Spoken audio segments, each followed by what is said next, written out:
नमस्कार। आप सभी का एक बार फिर से स्वागत है यूट्यूब चैनल पर। दोस्तों, आज जो है ये वीडियो सूर्य और गुरु के विषय में है। तो सूर्य और गुरु का जब योग बनता है तो भृगुनंदी नाड़ी में इस योग को जीवात्मा संयोग अर्थात जीव और आत्मा का मिलन हो गया है, ऐसा कहा जाता है। ऐसा क्यों कहा जाता है? देखिए, सूर्य है, उसे आत्मा का कारक कहा जाता है, जैसा कि आप सभी जानते हैं, और गुरु को जीव कहा जाता है। इस कारण से ये जीवात्मा संयोग बताया गया है। इसके अलावा इसे एक नाम और भी दिया गया है, उसे कहते हैं राज प्रताप योग, क्योंकि जीव जो है उसके साथ में सूर्य जुड़ा है। तो सूर्य जैसा कि आप सभी जानते होंगे, सूर्य ग्रहों में राजा है, तो इस कारण से उसके पास में राजसी तत्व भी है, उसके पास में अधिकार क्षेत्र भी है, और वो प्रतापी भी है। इस कारण से इसको राज प्रताप योग कहा गया है। इसके अलावा अगर हम लोग और चिंतन करें तो गुरु जो है वो पुण्य को दर्शाता है और सूर्य जो है वो आत्मा को दर्शाता है। इस कारण से योग बनता है पुण्यात्मा। गुरु जो है वो धर्म को निर्देशित करता है ना। नैसर्गिक जो नवम भाव की राशि होती है, धनुष राशि, उसका स्वामी गुरु है। इस कारण से धर्म और आत्मा, धर्मात्मा का योग बन जाता है। इस प्रकार से कहने का अर्थ ये है, मैं आप लोगों को ये सब इसलिए बतला रहा हूँ क्योंकि मैं आप लोगों को ये समझाना चाहता हूँ कि नाम में कुछ नहीं है। नाम आप कुछ भी रख लीजिए योग का, अगर उस योग का फल आप लोग सही प्रकार से समझ पाए तो इतना ही बहुत हो जाता है। तो देखिए, जीव जो है पुरुष की पत्रिका में जो नेटिव होता है उसको हम लोग गुरु से देखते हैं। उसके साथ में सूर्य का जुड़ जाना इस बात को इंगित करता है कि नेटिव जो है वो बहुत ज़्यादा राजसी स्वभाव का है, उसकी सरकार में पहुंच है, उसके पिता के साथ संबंध अच्छे होंगे। ठीक है। अब गुरु का संबंध यदि चंद्र से आएगा तो इसका अर्थ होगा कि मेल नेटिव जो है उसका संबंध उसकी माता से बहुत घनिष्ठ है, और चूंकि यहाँ पर संबंध जो है वो सूर्य के साथ आता है तो ऐसे नेटिव का संबंध पिता से बहुत अच्छा होता है। पिता का पूरा सपोर्ट इस नेटिव को मिलता है, सरकार का सपोर्ट मिलता है। ऐसा व्यक्ति राजनेता हो सकता है, सरकार में उच्च पद पर आसीन हो सकता है, सरकारी नौकरी करने वाला हो सकता है। ठीक है। चूँकि गुरु जो है, जीव जो है, वो सूर्य से आगे बढ़कर आया है, अर्थात उसने सूर्य का कारकत्व ले लिया है। साथ ही साथ सूर्य जो है वो फॉलो कर रहा है गुरु को। इस कारण से सूर्य का कारकत्व जो है सदैव गुरु के पीछे पीछे आता है, नेटिव के पीछे पीछे आता है, ऐसा समझना है। तो ऐसा जो योग है, इस योग में व्यक्ति को आत्मज्ञान भी होता है, क्योंकि सूर्य आत्मा है और गुरु ज्ञान का कारक है। तो ये आत्मज्ञानी बनाने का भी योग है। इसमें इंट्यूटिव जो एबिलिटी होती है, इंट्यूशन जो होता है नेटिव का, वो बहुत ही बढ़िया होता है, उसमें अंतर्ज्ञान होता है। इसी योग में अगर केतु भी अगर पॉजिटिवली अगर जुड़ जाए तो बहुत ही अच्छा योग होता है। ठीक है।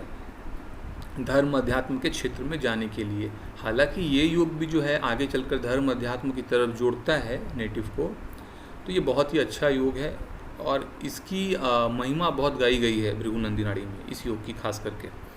तो देखिए, आइए हम लोग मुद्दे पर आते हैं।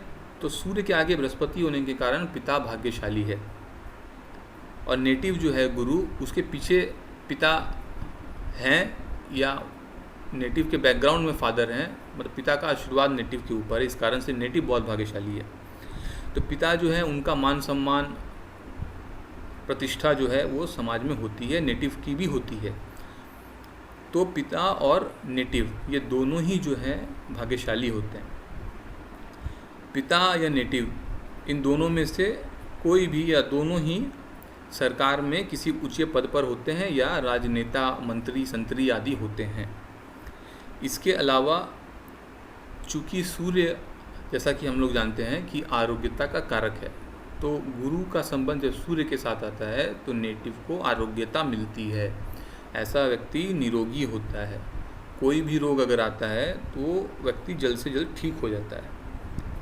साथ ही साथ नेटिव की जो संतान होगी, चूँकि सूर्य जो है वो नेटिव की पहला जो लड़का संतान होता है, मतलब अर्थात जो बड़ा बेटा होता है नेटिव का, उसको इंडिकेट करता है सन उसी का कारक होता है। तो दैट्स वाई सन जो है वो अपनी पढ़ाई लिखाई जो है वो अच्छी करता है, क्योंकि आगे बृहस्पति है, वो धार्मिक विचारों का होगा। पिता भी धार्मिक विचार के होते हैं और नेटिव का सन जो है अर्थात उसका जो बड़ा बेटा होगा वो भी धार्मिक विचार का होता है।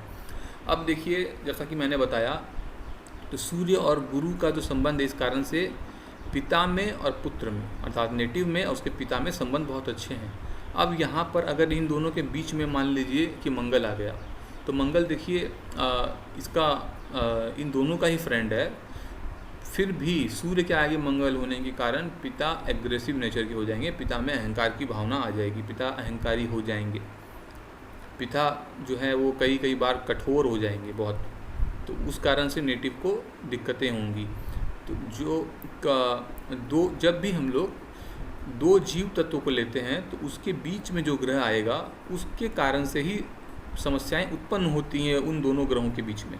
अर्थात अगर यहाँ पर मंगल है बीच में, तो पिता जो है नेटिव के छोटे भाई को, या पिता अपने छोटे भाई से ज़्यादा प्रेम करते हैं वनस्पत गुरु के, नेटिव के। इस चीज़ को समझिए, जब भी हम लोग दो जीव तत्व लेंगे तो उसके बीच में अगर कोई ग्रह आएगा तो वही ग्रह जो है वो ज़रिया बनता है इन दो जीव तत्वों को अलग करने के लिए। ठीक है, अगर मान लीजिए बीच में केतु आ गया तो पक्का है पिता और नेटिव में जो है पटेगी नहीं। तो इसीलिए मैं कह रहा हूँ कि बार बार आंख बंद करके, मैं बार बार कहते हुए आ रहा हूँ आप लोगों को कि आंख बंद कर इमीडिएट जो है फलित करने की कोशिश ना करें, धीरे धीरे काफ़ी कुछ समझते हुए आगे बढ़ना होगा। और बहुत जब भी ज्योतिष का इस्तेमाल करें फलित करने के लिए, तो चाहे आप कोई भी विधा का इस्तेमाल करते हों, तो वहाँ पर बहुत आराम से, बहुत सोच समझकर, काफ़ी विश्लेषण करने के बाद एक निश्चित बिंदु पर पहुँचने के बाद ही फलादेश करना चाहिए, क्योंकि जब योग बनता है तो योग भंग भी हो जाता है। ठीक है, तो आगे हम लोग देख लेते हैं कि देखिए, अगर फीमेल नेटिव की ये पत्री हो, स्त्री जातक की पत्री हो, तो उसके पास में बहुत सारे हीरे जवाहरात और सोने के आभूषण होते हैं, स्वर्णाभूषण बहुत होते हैं, और उसके अंदर जो है फीमेल नेटिव के नीचे कई सारे लोग कार्य करने वाले होते हैं, अर्थात नौकर चाकर आदि सबऑर्डिनेट्स जो वगैरह होते हैं, कलीग वगैरह, सब बहुत होते हैं जो इसकी बात को मानते हैं फीमेल नेटिव की। फाइन, तो ये योग जो है ये प्रतापी योग है, इसको राज प्रताप योग कहा गया है। तो कहीं ना कहीं ऐसा व्यक्ति जिस भी जगह पर रहेगा वहाँ पर उसका मान सम्मान आदि ख्याति बढ़ती ही बढ़ती है। ये योग अपने आप में प्रमोशन देने का भी योग है। ऐसे योग के ऊपर जब बृहस्पति का गोचर होता है या शनि का गोचर होता है तो नेटिव का पद जो है वो बढ़ता है। नेटिव अगर नौकरी कर रहा है सरकार में तो उसका प्रमोशन हो जाता है। फाइन, तो ये था सूर्य गुरु का फल। तो सूर्य और गुरु का योग ये बहुत ही अच्छा योग है। ऐसा व्यक्ति 1000 प्रकार के संकटों से बच जाता है। तो आशा करता हूँ कि आप लोग ये वीडियो को जो है समझ पाए हैं। इसी योग में अगर मंगल भी जुड़ जाता है और ये मंगल सूर्य और गुरु के बीच में नहीं आना चाहिए, ठीक है, तो ये योग जो है और प्रतापी हो जाएगा, इसका प्रताप और बढ़ जाएगा। नेटिव जो है बहुत ज़्यादा एग्रेसिव हो जाता है, ऐसा वो अपने ड्रीम्स को जो है अचीव करने के लिए कुछ भी कर सकता है। बहुत प्रतापी योग बन जाता है फिर, और नेटिव जो है मरने मारने को भी आतुर हो जाता है। और ऐसा योग बनने के कारण नेटिव को जो है बाइल की प्रॉब्लम्स आती हैं। पित्त विकार से संबंधित, पित्त गड़बड़ा जाने के कारण शरीर में जो रोग उत्पन्न होते हैं उससे ये नेटिव जो है पीड़ित होता है। आज के लिए इतना ही। ये विषय इतना महत्वपूर्ण है कि इस योग पर ही अगर बात छेड़ दी जाए तो घंटों बीत जाएंगे, मेरा ऐसा मानना है। तो और विलम्ब न करते हुए वीडियो को यहीं पर आज समाप्त कर रहा हूँ। जाते जाते आप लोगों से एक ही मेरा अनुरोध है कि आप लोगों ने यदि चैनल को सब्सक्राइब नहीं किया है तो देखिए चैनल को सब्सक्राइब आप लोग कर लीजिए, और अपने फ्रेंड्स के साथ में या जो लोग भी ज्योतिष को समझने में, पढ़ने में, सीखने में इच्छुक होते हैं उनके साथ में वीडियोस को आप लोग शेयर कीजिए। BNN के साथ साथ मैं कोशिश करूँगा कि आप लोगों को डिफरेंट काइंड्स ऑफ मेथड के बारे में भी जानकारी दी जाए। धीरे धीरे हम लोग बीच बीच में बात करेंगे, जैसे कि कभी अपने पराशर के ऊपर भी बात करेंगे, कभी जैमिनी पे भी बात कर लेंगे, ठीक है, कभी कृष्णमूर्ति सिस्टम पे बात करेंगे, कभी नक्षत्र नाड़ी के विषय में भी अपने बात करेंगे। तो ये सब धीरे धीरे अपने चलेंगे आगे चलकर। तो आज के लिए वीडियो को यहीं तक रखते हैं। आप सभी का बहुत बहुत धन्यवाद। वीडियो आप लोगों को कैसी लग रही है कमेंट करके ज़रूर बताएं, साथ ही साथ वीडियो को शेयर करना ना भूलें। धन्यवाद।